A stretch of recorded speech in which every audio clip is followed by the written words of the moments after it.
Pattern उनके साथ जो डिस्कस हुआ था, उपेंद्र जी का मेनली उनके साथ जो डिस्कस हुआ था वो ये है कि जो प्री का एग्जाम होगा उसमें 50% आएगा टेक्निकल, 50% होगा नॉन टेक्निकल। 50% ये मतलब 50 क्वेश्चन इसके 50 क्वेश्चन इसके, दोनों का वेटेज इक्वल होगा। 100 अंक का होगा या 200 अंक का जो भी है, इक्वल वेटेज होगा। लेकिन जो मेन एग्जाम होगा उसमें टेक्निकल के 100 क्वेश्चन होंगे, नॉन टेक्निकल के 50 क्वेश्चन होंगे। अब की बार टेक्निकल के 100 क्वेश्चन 200 अंक नहीं होंगे, 100 क्वेश्चन 100 अंक ही होंगे, नॉन टेक्निकल के 50 क्वेश्चन 50 अंक ही होंगे। पिछली बार ऐसा होता था 250 नंबर का पेपर मेन 150 अंक का होगा, जिसमें 100 टेक्निकल का है और 50 नॉन टेक्निकल का है। 2 भाग है टेक्निकल के लिए, 1 भाग है नॉन टेक्निकल के लिए। सिलेबस प्री और मेन का सेम ही रखने की बात हुई है।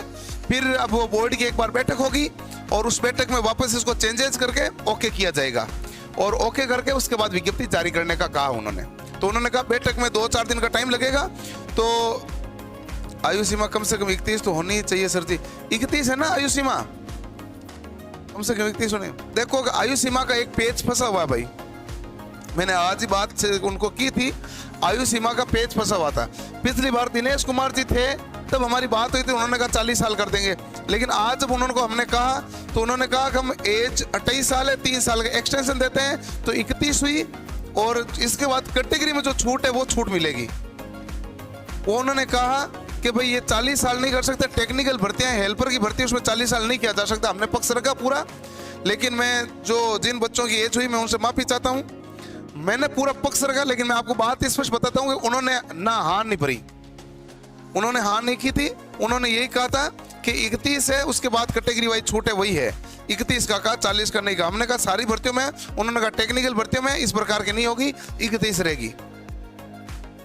फर्स्ट में क्या होगा, फर्स्ट होता है प्री, मेन थोड़ी ना होता है, फर्स्ट होता है प्री। प्री में तो आपको बता दिया गया। मैथ आएगी या रीजनिंग, उन्होंने कहा कि मैथ रीजनिंग अभी चर्चा ही नहीं। उन्होंने कहा एलिमेंट्री मैथ है, जीके है, पुराना सिलेबस है, नया सिलेबस हम ऐड नहीं कर रहे हैं। यदि फिर भी रीजनिंग करें तो देख लेना। बाकी ऐसा उन्होंने स्पष्ट कहा है कि हम नया सिलेबस ऐड नहीं करें, पुराना सिलेबस ही है। सिलेबस पुराना कह रहे हैं, नया सिलेबस ऐड नहीं कर रहे हैं। क्लियर है?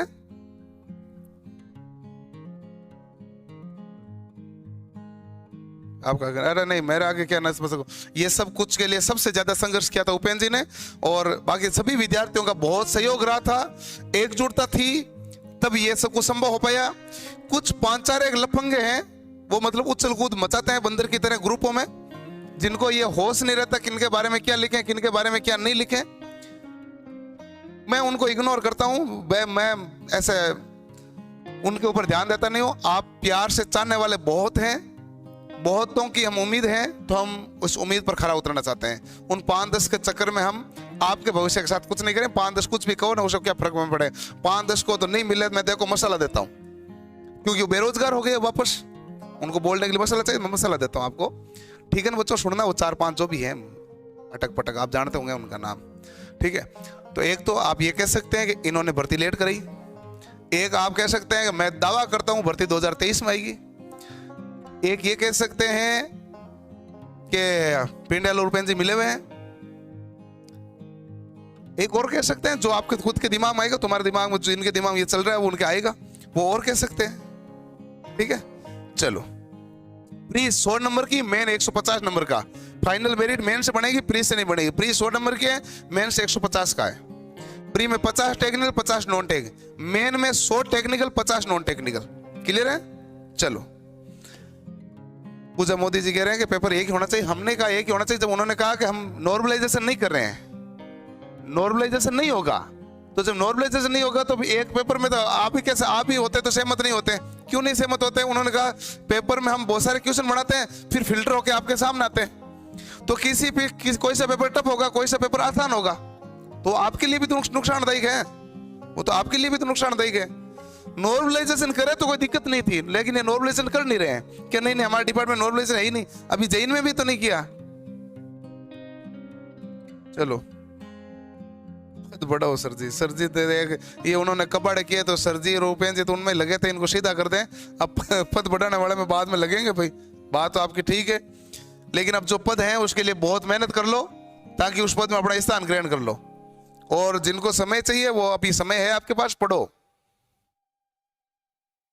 चलो ठीक है जी, ओके। तो अब सारी इंफॉर्मेशन मैंने आपको दे दी है। इसके अलावा किसी का कोई सवाल है? और मैथ आएगी भाई, एलिमेंट्री मैथ की, एलिमेंट्री मैथ प्रारंभिक गणित वही तो आती है आपके। प्रारंभिक गणित गुरुजी, एलिमेंट्री मैथ क्या है वो? प्रारंभिक गणित है, ठीक है। माइनस मार्किंग, अरे जो बाकी पहले सिस्टम है वही सिस्टम है। अब इन पे डिस्कस थोड़ी ना हुआ, मैंने ये पूछा भी तो नहीं कि माइनस मार्किंग होगी नहीं होगी, नहीं उपेंद्र जी ने पूछा, ये क्यों पूछेंगे? सिलेबस नहीं कराने गए थे, वो करवा के आए हैं।